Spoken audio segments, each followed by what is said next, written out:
Hey, mambo vipi? Karibu sana katika channel yangu ya YouTube. Tunaendelea na kujifunza Python programming language. Na katika video iliyopita tuliweza kufahamishana jinsi gani ya kuweza kuandika if statement zetu katika kodi zetu kwa kupitia language hii ya Python. Tukapeana mifano takriban miwili na nikakwambia kwa video inayofuata tutakuja kuangalia mfano huu hapa ambao unauona katika screen yako. So mfano huu utatuwezesha sisi kufanya vitu tofauti na utatusaidia sisi kuweza kuelewa zaidi kuhusiana na if statement na maana gani ambavyo inafanya decisions. Then baada ya kumaliza mfano huu, video inayofuata tutakuja kuangalia aina nyingine ya decision structure. So tuanze kwa kuweza kusoma huu mfano. Catherine teaches a science class and her students are required to take 3 tests. Huyu mwalimu ambaye anajulikana kwa jina la Catherine anasomesha science class na wanafunzi wake wanahitajika kuweza kufanya testi 3. She wants to write a program that her students can use to calculate their average test. Anahitaji kuweza kuandika program ambayo wanafunzi wake wataweza kuitumia kucalculate average ya testi zao. Wamefanya testi, wanahitaji kuweza kucalculate average za testi zao. Testi ya kwanza kapata ngapi, ya pili ngapi, ya tatu ngapi? Baada ya kufanywa average wanapata ngapi? Anahitaji kutengeneza program iliyo kama hivyo ili kuwapatia wanafunzi wake. She also wants the program to congratulate the student emphatically if the average is greater than 5. So anahitaji pia kuweza katika hiyo program kwa congratulate wale wanafunzi ambao watakuwa wamezidi average ya 95.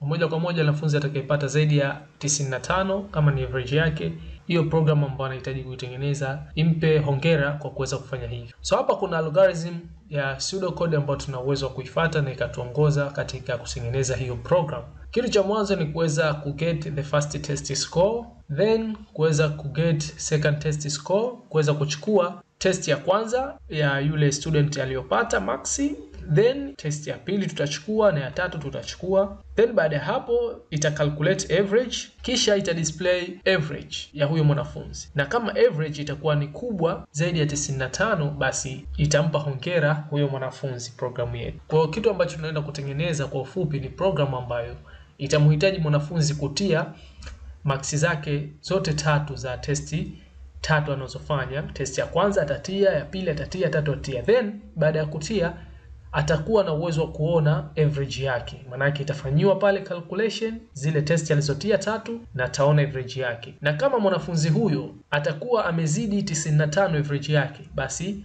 program itampongeza. Lakini kama atakuwa hajazidi 95 haitofanya lolote, just itamuonesha tu average yake. So moja kwa moja tuingie katika editor yetu tuweze kufanya hili swali ama hii problem kuweza kuisolve kwa kupitia katika Python programming language. So moja kwa moja nitatengeneza file ambapo file yetu acha tuiite test_average.py. Okay? Then baada ya hapo katika hii test_average.py file yetu ndio ambapo tutaenda kusolve hiyo problem yetu ya kuweza kutengeneza hiyo program ambayo inahitajika. So moja kwa moja kitu cha mwanzo cha kuweza kufanya hapa, kwa sababu tupo na hii max 95, kumbuka hii 95 ni max ambayo tayari ipo maximum. Kwa hiyo tunahitaji kutengeneza variable ambayo itahifadhi hii score hapa. Then tutakuja kuitumia baadaye katika programu yetu tutakuja kuona. Kwa hiyo moja kwa moja tutatengeneza variable yetu ambayo tutaiita tu pengine hi _score ambao ni sawasawa na 95. Kwa tumetengeneza variable hii ambayo just imehifadhi ile namba ambayo tunahitaji kuja kuitumia katika boolean expression yetu katika kufanya decision. Kama huyu mwanafunzi amepata zaidi ya 95 average yake, basi iweze kumpongeza. So moja kwa moja baada ya hapo kitu ambacho kinafuata ni kuweza kuchukua sasa testi zote 3 zile. Mwanafunzi awe na uwezo wa kuingiza testi zote 3 zile. Tutaweka variable zetu. Variable mimi just nitaita tu test1 ya kwanza, ambayo kwa sababu anakuja kutia nambari tunategemea atatia integer. Kwa tutaweka hapa data type yetu ya integer, tutafungua mabano yetu input, tutafungua mabano yetu, then baada ya hapo tutaweka ujumbe humu ndani. Okay, tutumie Kiswahili ama Kiingereza, lakini naona bora ni Kiingereza, imekaa kiprofessional zaidi. So tutamwambia enter the score for test 1, okay? Just ni message ya kuweza kumhitaji aingize ile marks aliyopata katika test 1. Then baada ya hapo tutatengeneza na variable ya pili, kwa sababu hizi test ni 3, kwa tutatengeneza variable 3 ambazo zitahifadhi hizo testi 3 tofauti tofauti, marks za huyo mwanafunzi. Then hii tutaitea pili. Just nimecopy tu na kupaste kuturahisishia sisi kuweza kufanya hichi kitu. Lakini kwa vile wewe ndo kwanza unaanza kujifunza hii programming language, basi ni vizuri kuweza kuandika. Usifanye hivi kama ninavyofanya mimi, kuweza kucopy na kupaste. Sio njia nzuri ya kuweza kujifunza. So tayari nimetengeneza variable yangu ambayo imehifadhi ile maximum average, lakini pia nimetengeneza hizi input za kumwezesha yule mwanafunzi kuingiza marks zake ya test ya kwanza, test ya pili na test ya tatu, na kuhifadhiwa katika variable zake kama hizi ambazo unaziona tumezipa majina hayo. So baada ya hapo kinachofuata, tukiangalia katika pseudocode yetu, tushachukua tayari first test score, second test score na third test score. Kinachofuata ni kwenda kucalculate the average, okay? Then tuka display hiyo average. Kwa hiyo akishaingiza test ya kwanza, test ya pili, test ya tatu marks zake, tunakwenda sasa kutengeneza mathematical expression ambayo itakwenda kucalculate ile average ya hizo marks alizoingiza test zote 3. So moja kwa moja hapa nitaandika tu variable yangu ya average ambayo itaenda kuhifadhi hiyo value tutakayopata baada ya kufanywa calculation hizo test zake 3 na kugaiwa kupata ile average.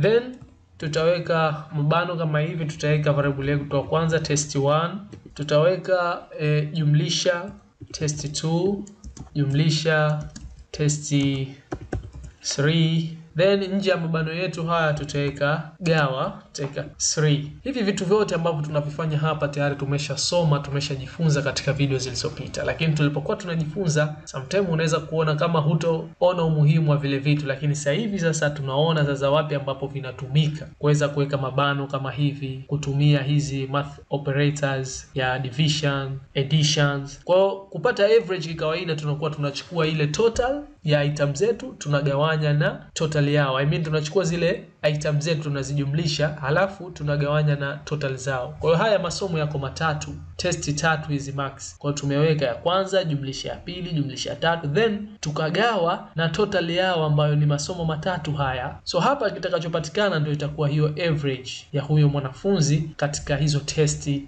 za hayo masomo matatu aliyopata, hizo marks alizoingiza. Nadhani umeweza kunielewa hapa katika issue nzima ya mathematical expressions. Kama tayari ulikuwa pamoja na mimi toka tulipoanza kule, basi sio vitu vigeni hapa tulichokifanya. Just ni kuweka mabano haya kwa sababu kitu chote hichi tunahitaji baadaye tukigawe na total yake ambayo ni 3. Then baada ya hapo kuweza kucalculate average yetu tunahitaji ka display hii average. So moja kwa moja kwenda ku display tunatumia print function, na humu ndani kwanza tutaweka ujumbe the average, kuweza kumwambia score is, then tutatoka nje ya hizi double quotation zetu, tutaweka koma. Tunafahamu vitu hivi. Baada ya koma tutaweka variable yetu ya average ambayo tunahitaji ka display nayo hapa, ambayo ni hii tuliyotengeneza huko juu iliyohifadhi average ya hizo marks za masomo matatu aliyofanya hizo test. Save. Then baada ya hapo tunahitaji sasa kutengeneza condition yetu kwa kupitia if statement, kuweza kutengeneza simple decision structure yetu ambayo itakwenda kuangalia, je, average aliyopata huyu mwanafunzi ni kubwa kuliko 95? Kama ni kubwa, imtolee kwa hongera kwa kupasi vizuri, okay? Lakini kama ni ndogo, basi isiweze kutoa chochote. Kwa nitaandika condition yangu ya if, nitaweka boolean expression yangu hapa ambayo ni average.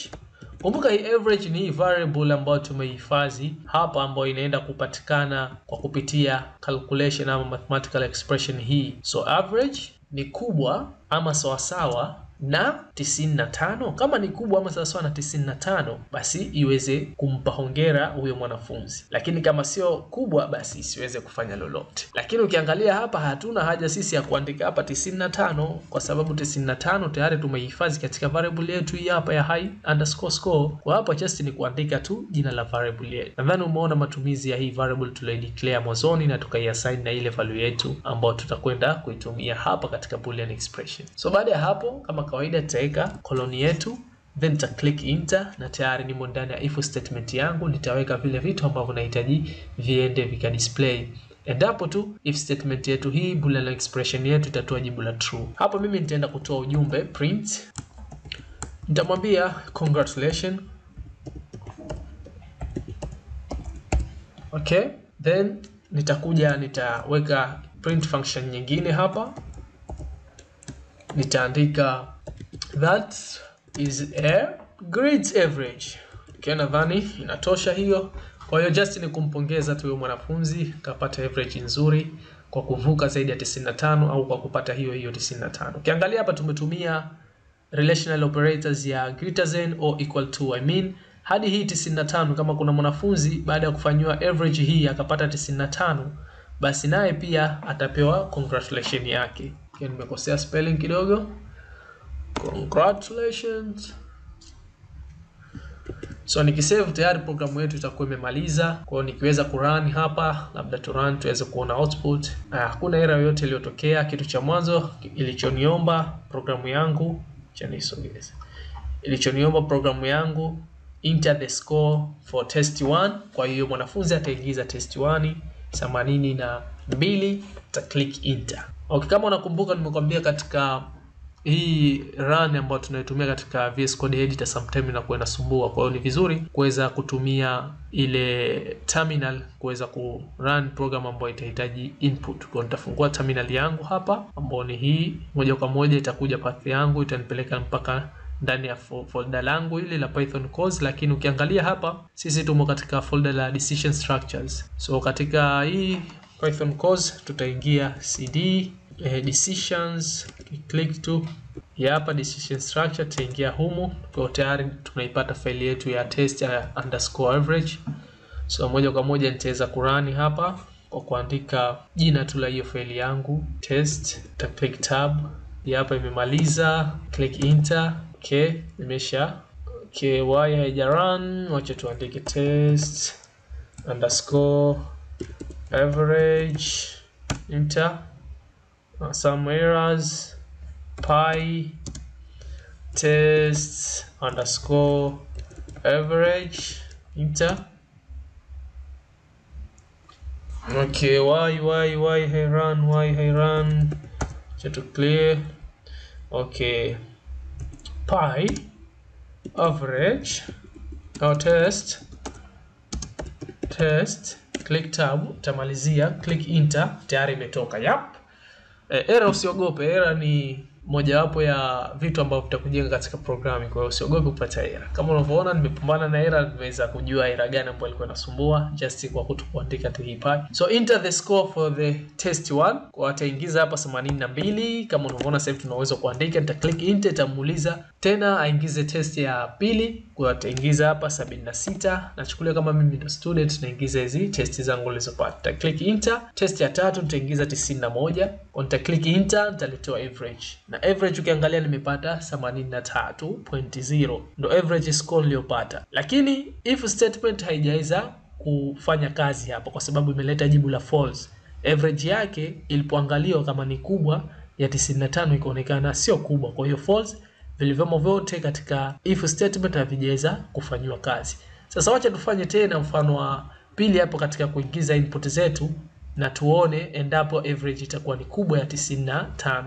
Run tena test 1. Sasa hivi nitaingiza 93, nita click enter, nitaingiza 99. Test ya pili, test ya tatu nitaingiza 96 na click enter. Tayari average yangu mimi ni 96. Kwa hiyo imezidi average hii ya 95. Ikija katika if statement yetu sasa hivi itatoa jibu la true kwa sababu average ni kubwa ya high score ambayo ni 95. So itanambia congratulations, that is a great average, ambao ni hizi statement zinazopatikana ndani ya if statement yetu. Lakini huku mwanzo hatukuweza kuletewa congratulations kwa sababu score yetu ipo chini ya 95, ni 83. Kwa hiyo ukienda hapa kuangalia, je, 83 ni kubwa ama sawa na 95, inatoa jibu la false, sio kweli. Kwa hiyo if statement yetu haitofanywa kazi na ndio maana tukapata just hapa tu mwisho programu yetu. So lakini hii kwa vile average ni kubwa tukapata hadi congratulations, that is a great average, ambazo ni statement zinapatikana ndani ya if statement. So asante sana, nadhani umeweza kujifunza hapa vitu mbalimbali na kurefresh mind pengine umejifunza baadhi ya vitu katika video zilizopita lakini umesahau kidogo, nadhani utakuwa kumbuka baadhi ya vitu hapo, kama hizo operators mbalimbali tulizotumia, jinsi ya kuchukua input kutoka kwa user. So asante sana, tumeweza kusolve hii problem ambayo teacher huyu anahitaji kutengeneza hiyo simple program kwa ajili ya wanafunzi wake kuweza kujua average zao na kuwa congratulate wale ambao wamefikia average kubwa na wamepata matokeo mazuri. So tukutane katika video ambayo itafuata. Kama una maoni yoyote, usiache kuniwekea katika comment na mimi ili niweze kuyapitia. Kama kuna sehemu yoyote kuna mapungufu, tuweze kurekebisha.